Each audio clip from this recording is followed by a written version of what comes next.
Hello guys, welcome to one more Magic Inside podcast. Hello.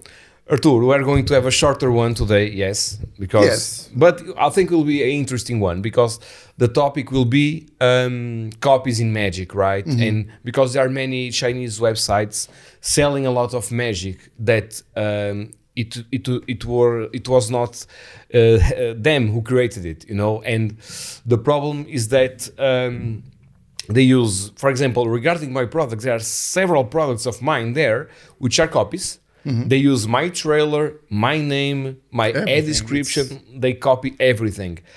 But the thing is, there are many there that they copy badly, you know? Of course, because it has high costs to produce some of the products. Yep. And so they do it for cheap. And it's several websites. We can actually disclose, like for example, AliExpress. That there are shops inside AliExpress, like magic shops, but there is also other shops that are Chinese, and they do also wholesale for magic shops. Exactly. You know, so there is magic shops selling. Counterfeit products from these online magic shops. Yeah. So it's like it's not a small issue. It's not a small thing. It's not. But there is some, and there are some risks involved in getting some of these products. Yes, as well. Because the thing is, regarding electronics, especially, there are many differences. You know, you can see the product from the outside and it looks the same, but inside it's not. And sometimes I receive complaints from people, and I ask for images. It's not me. I have Bruno who takes care of all of that. But he receives emails with pictures of counterfeit products saying they're not yours. They're not mine. And they say, you just bought it at AliExpress, it's not mine. Or they bought sometimes in eBay, and it happened a few times, you know, to people that don't know my brand probably, and sometimes it does not work. And I say, it's not mine. It happened with Mental Pen, because there are several extras that I with Mental Pen that I send for free to the customer. In which they can do many tricks, and the Chinese does not place any of that, and the customers pay for something that does not work, and then they need to buy the original to make it work, you know. So it's a double expense. So they need to purchase the original one. There's two types of people involved, I believe. It's the ones that buy these fake products, like these knockoffs, as we call it, and knowing it, so they do it on purpose because they want. And the other people that perhaps they are buying secondhand, for example, and they don't know that the product that they are buying is actually fake. So it's a bigger problem, I believe, for those who don't really know your brand or any other magic products. Yeah. And they think they are buying something secondhand, and they end up buying like a Chinese version of... it happened recently in my secret group, my Facebook secret group that I have I have like 8,000 magicians in there or something. And there was one guy recently that said, so it is an original Vision box. And I took a look at the outside packaging and a few things in there. And I said, no, it's not mine, you know. And so it's, you know. Usually one way to tell if of course it depends, but usually it's on the packaging. There are a lot of differences on the packaging, the way that the outer labels are folded, glued. Usually I can spot a fake version of any packaging by that. Yes. But if you only have the product in your hands, of course, and not knowing the brand or the product that you are buying, it's very complicated. And the thing is, there are many details that even when you try to copy something, there are small, you know, there is a big saying which is the devil is in the details, you know. So what that means is that there are sometimes in magic products, and most of them, many small details that matter, you know. Sometimes 0.5 millimeter on a magnet can make a difference. And some Chinese guys take a look, 2 magnets, let's place it here. And then it does not work because the force is not the same, or the magnets are not separate with the exact measurement that they need to be for the flap to fall at the speed that we want. You're right. Details like this, and I'm not even speaking about electronics, because there we can go into a totally different reality and world. I'm not saying that my electronics are perfect. There's always sometimes things that we have to improve with everything. Even when you buy a car and you are driving, and the car stops because the motor, it's in life. Even when you buy your phone, there are always sometimes in life issues. But there are some products there that they simply do not work, or work for 3 times and then that's it. And then there is no support. They don't care. Oh, of course. Oh, it does not work. Your problem. Yes. So, of course. Yeah. But let's not mix when you buy some knockoff from a Chinese website, because there are Chinese brands actually in Magic that yes, I'm talking. They do offer support for their products. Yes. I'm talking about especially AliExpress. I'm not talking about other brands of Magic, which some are good, some are not that good, but some are good. So I don't want to speak generally. So it's good to say I'm speaking about AliExpress and copies of my products. I can speak for copies of other companies, but about mine, they're really bad. Yeah, and you know about a friend of ours that actually bought a copy of a smoke watch. Yes, I was about to say that he told me that. So he's a working magician, and I want to also say that it's. Professional magicians shouldn't buy these knockoffs. It's okay for amateur magicians, perhaps try these knockoff products. They're okay, but a professional magician who actually works and deals with people shouldn't have defective products or whatever. So this friend of ours, he bought a smoke watch. The one that you sell, and he told me that he was at a wedding, and the smoke watch started producing smoke, and the way that these smoke watches work are a little bit different, because they have a remote that you put in your feet, in your foot, and he for start he tried to separate the feet apart. It continues producing smoke, and then the people in the audience noticed, and then he started burning, and he needed to take the watch away. So if you are a professional magician, you shouldn't really trust these products for your acts. That's one thing. If you are amateur magician, I do believe that these cheaper versions of these products can be democratic for example, people that don't have much money, because some of these products are expensive, and so it's a way for these amateur magicians to play around, see what they can do, evolve a little bit on their presentation magic, but definitely a professional magician shouldn't be a customer of these types of and the electronics that they make are very, how should I say, they're very bad. For example, if I saw a product, I don't recall if it was a year ago or so at a convention, and I didn't say anything, but there was a battery which had the wires very, very long. So basically, what I mean is, you have the battery and you have the 2 copper wires, right? And they are welded, soldered into 2 small pads. But the thing is that that small wire was too much exposed. So very easily, if you were driving, or if you were, if you throw into your bag, basically those 2 wires could connect one to the other. I see. And the battery will start to burn, perhaps make a short circuit. Exactly, and it's okay. I mean, some products have defenses against these types of situations, because they do have ways of they do.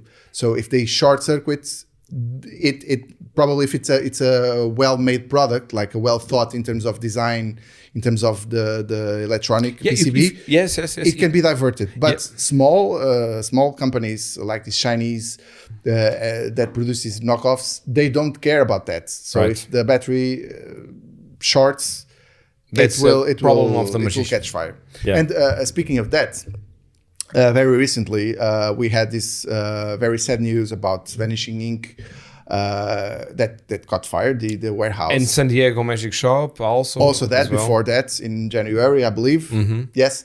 I don't know yet what were the causes. I'm not really into that matter, but definitely Magic products have this potential to actually cut fire. I don't know. Or flash paper if it's not well stored in a dry place, something like that. And I don't really know if something happened because of that to Vanishing Inc. But since it's a Magic warehouse, I do believe that they have like a lot of electronic products. I don't know. Lots of flash paper, lots of smoke. Yeah, I don't know exactly the cause, but a friend of mine has several warehouses, and we don't know the cause yet, but there was a guy there which had produced a lot of bread with big ovens, and from one day to the other, the whole building was on fire. And, and I don't know if it was something electronic, so I don't really know the cause of. I never explored that, but I hope that you know why. It's a risk. And because of that, I just brought something that I would like to show you guys. Is this? I'm not selling anything, or it looks like I am trying to sell these, but I am not. Actually, you can get this from AliExpress. But this is not a Magic product. This is some lipo guard bags, which I have some to actually store like flash products, like smoke products. And let me show you. And this is a way to actually, I don't know, mitigate this problem, because you don't want your house to burn. And so, because I have a lot of electronic products around, so as you can see, this is like a very sturdy bag. You can check, and inside I carry flash cotton, flash paper, like this. And so it's a pro tip. If you like, you can just get some of these. I have, for example, here my Fire Wallet, for example, which is it's an electronic version. And so because it has a battery, and because this is made by myself, it's not, very well made. So I prefer to keep inside one of these bags, just in case something happens. At least it should be, it should be better than nothing, of course. So it's something that's, I have this long way before this happens to Vanishing Inc, but I believe that it's a good idea. It's a good idea. If it works, we need to test. Yes, we need to place something on fire. So about your Fire Wallet, you did some electronics in there yourself? Yes. Because you don't like the flint. No. It doesn't have lighter fluid here, so it won't work. But essentially, I just do this and it lights. I believe that there's some versions on the market that does this, but this one is very, very old, actually. I don't remember when I did this, if it was already available in the market, but I believe so. Anyway, this is something that I did long time ago, and because it's okay if you do it yourself. You are free to actually make a Fire Wallet if there is some in the market. You are free to do it if you know how to do it. Buying Counterfeit, it's another story. But this one I did myself. And it works very well. Great. So you are selling now on artursantos.com? I'm not. Because it's complex to make. It's Yes. I want to see it. But also the thing that we must say is that people should support original Magic, Also that. Because let's be honest, Magic is a very small community, and I think that people should respect more the creators in that sense. People who haven't created Magic or designed Magic like you did, or I do daily, it's my life, my work. I mean, it can really take months, if not years, to make something from an idea to a finished product, you know? Yes. And one thing that I personally am seeing now more is that, at least as I'm getting older, I'm each time more demanding, you know? What I mean by this is I care much more about the details, you know, I'm very obsessed with the details now, because something must not work 10 or 100, must work 1,000 times now. And we do some tools here to really test before it goes into the magician, yes. you know, we test everything. For example, let's say that I want to create a fire wallet, you know, and I want to test something about it, the mechanism. I will do a small machine or a small tool to test it like 100 times or 200 times, or have someone do it manually, which it's something that I didn't do as much before. I did it, of course, but now to a certain degree. All this to say that people should really support the original magic, because I mean, once we create a product, we don't sell 100,000 units. We are a very small community, right? For example, if I invent this cup with water to levitate, I will sell like 500, 1,000. Okay, we can go up to 3,000, perhaps, the most. But it's not 200,000 units. It's not comparable to It's not. Big markets of other types of products. It's very small. I think that's why I think that magicians should support original magic. Otherwise, they are contributing so that the designers stop creating magic, because they don't have enough income, because people buy copies, you know. And the thing is that all those guys in AliExpress and all of that, they don't create original magic, you know. I mean, there are companies that do, Chinese companies that do create original magic, and Korean ones, and that are very good, and in Germany, and here we are in Portugal. There are very good companies around the world, but there are many that sell copies, and those guys that only sell copies don't create one single original magic effect. They only know how to buy something and copy it badly, you know. And people try to save a buck, but when it fails on you, or when they don't have the support, I don't think it's a good investment. They are damaging magic a lot, you know. For example, today, without knowing. Even today, I was on Instagram and I saw a post from Inaki, which is the guy that created Unliftable, which is the trick that we both like and we shared here in this podcast, you know. He posted a message saying they are selling it in AliExpress for much less price. And I know, again, that there are many details in that effect that might seem simple at first sight, but when you buy the copy, it will work 10 times, I mean, I think, and then it will not work. And it's really bad for magic. It's going to the drawer. Yes. Right? Yep. Yeah. Unfortunately, it's what it is. I once thought in a system of like serializing, like having like serial numbers, but it only would work like for, I don't know, certain types of products. But imagine that you could, for example, for your brands, you could, for each unit that you sell, you could have like a serial number printed on a machine. This goes with the products, and whoever buys these products would be able to actually register these products. For example, you sell Legacy. Imagine that on Legacy, each unit sold has a serial number. Whoever buys it has the right to go to a website and register the units. Most likely you do in with software and all that.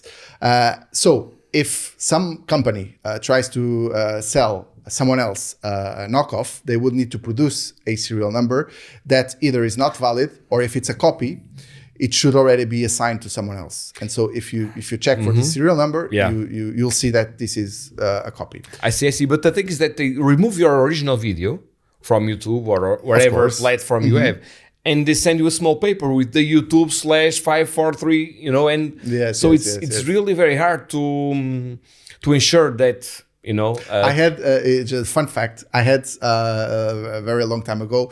As you know, I sell predict and grab, so the packaging is like a leaflet and it has a serial number printed.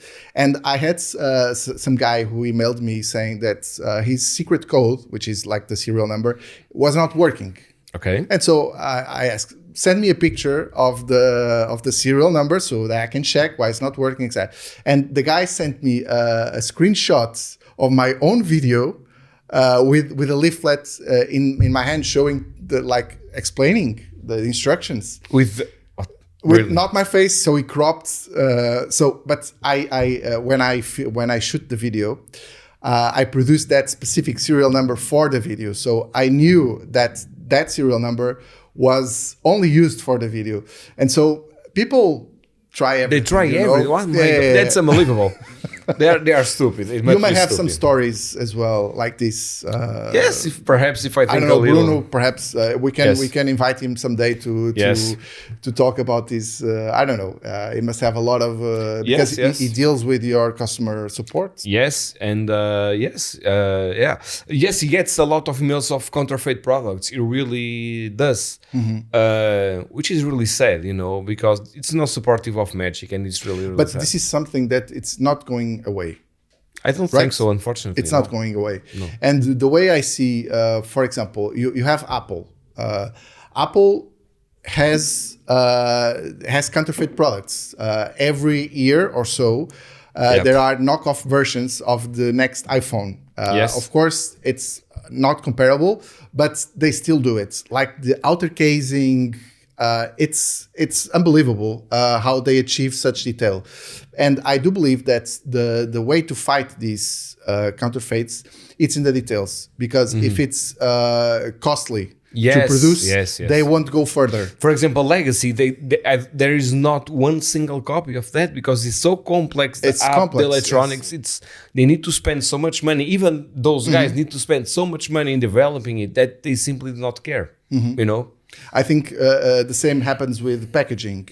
If you have like a complex packaging, of course that costs money, and like small companies opt not to use that. But if you have like a complex packaging, the Chinese copiers won't go further. So they will just do a simpler version of the packaging, like with cheaper materials, with a sticker. So you can actually fight back using such techniques, but it's not going away. I believe. No, it's going to be like this for years. I don't know. Sadly, yes, and yes, that's it. So let's wrap this up with a trick that you are going to show. Oh, right? I am. That's right. It's called iLevel Pro. Is that it? Yes. So by I will perform first. Okay. Of course. I will use my phone. We can use yours, but yours is charging. Yes, so, it is right now. Let me show you. So these phones. Yes. They are kind of heavy. They are. There are ways, and let me show you. This is a real phone. There are ways that we can actually balance these ones. Perhaps I will. Let me just record with my phone. Okay. So that we can have a better shot right from here. This angle. So ways that we can balance like this. And it stays balanced, just like that. It's a very nice trick. As you know, I really like these balancing tricks. I've showed some here in the podcast, and that's actually it. It's examinable, so you can examine the phone. Can you borrow a phone as well? You can. Okay. You can. I don't do this trick very often. This is something that I like, but I don't do very often. Anyway. You can borrow a phone, and with some handling, just a little bit of handling, you can actually place the gimmick and make it balance. I see. There was not, I don't know, because this seems very recent, this invention, right? This seems... It is kind of, I don't know the dates, but 2021. It's in the box. Because we saw something, I don't know what, I think it was sold by Peng many years ago. It was similar to that, no? Do you remember? No. No, with a phone? I think so. Perhaps I'm wrong. Perhaps I don't recall. Perhaps I believe I've Paul Richards. No, no. I've seen something with a charging cable. The principle is the same. But there was something with a charging cable that you would like hold the cable. Okay, so something it's different. Like that. It's different. But this one is it's 2021. Okay. So it's fairly new. Yes, a few years. And I really like it because it's like a balancing effect that you can do with a borrowed phone. And this one is from Hanson Chien. Yes, and yes. Mark Elsdon. Mark Elsdon, yes. So it's a very nice little trick. And let me also show you something else. Perhaps with my, calculator. Can you open your calculator as well? Yes. Okay, let's try something here. Okay, so you know how it works. Yes, you can show your. Okay, so you can tap on yours. Yes. And we know each other, but these are not connected. No. Anyway. No. Okay, so just think of a number, like any number from 1 to 10. Do you want me to say? Yes. Okay, 6. 6. Can you, on your phone, type 3 times the number 6? Okay? Yes. Show to the camera? Yes. Yes. Okay, can I see it? All right. So can you put your phone down? I will try something. Okay, I'll just... Here, I will try to move the digits just like this. Okay, so it's like this. I will just take one by one. Looks like real magic, right? And I will throw it like this to my phone. You catch it? Nice. They look like they are connected, but they are not. It's like magic happening on the spot. So I'll just take another one like this, and I will just leave it with a little bit of delay. You want to try yourself? Yes. Okay, so let's do it like this. I'll just take the number, of course, the last one. Can you hold it with the tip of your finger, just like that? Yes. You will. You will throw the number onto the screen. Okay. You can even touch the screen. Just. Okay. No, look, you need to properly align the numbers because otherwise they will be misaligned, right? Yep. Look, we can just shake the phone like this and it looks like that they align themselves. So you had like 3 numbers on your phone. They are now on my phone. And one thing you have to be very careful because if you do this, the numbers will fall. That's a fact. So you need to have your phone like balanced in the way, or you can just blow, and they will go back to the original place. Really good. Nice. I know that there is also a finish that you decided not to do. I can do it. They passed from one phone to the other, something like that. No. Oh. The first time I saw it, it was when David Penn came here to Portugal to shoot with me like the legacy something because he really wanted to see it first in person. He showed that in the restaurant when we were having dinner and it was a huge success. It's unbelievable. The trick is... He does a lot of phone magic. Yes, he does. These days. Because you can pair it with the remotes and you can have like hands-free control of the whole routine, which honestly, I don't think it's needed. Because you can simply control the phone with by pushing it. But it's an amazing app. It is. Very good. So let's wrap this up, right? Sure. Yes. So I hope you liked it. Yes, I hope so. Let us know your thoughts about the counterfeit magic and the damage that it does to our magic community. We'd love to hear your thoughts. Thank you so much, and see you on the next one. Bye bye. See you.